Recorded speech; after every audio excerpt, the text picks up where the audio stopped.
Bismillahirrahmanirrahim। अस्सलाम वालेकुम। आज हमारे पास टॉपिक है 14 अगस्त 2024 यानी पाकिस्तान की आज़ादी का जश्न।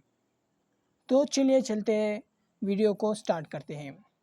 मोहतरम हाज़रीन, आज हम एक बार फिर आज़ादी के दिन को निहायत जोश व खरोश के साथ मनाने के लिए यहाँ जमा हुए हैं। 14 अगस्त 1947 को हमारे बुज़ुर्गों ने पाकिस्तान को आज़ाद करवा कर हमें एक नई सिमत दी है, क्योंकि हम अपने वतन की आज़ादी, इसकी अज़मत और इसकी तरक्की का जश्न मनाते हैं।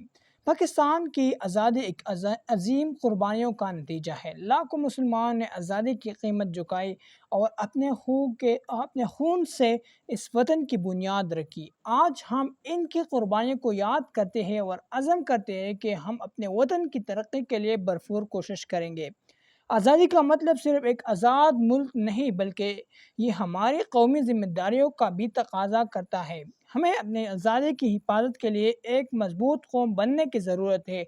माशरती तरक्की, इक़्तिसादी इस्तेहकाम और कौमी यकजहती के लिए हमें मुत्तहिद होकर काम करना होगा।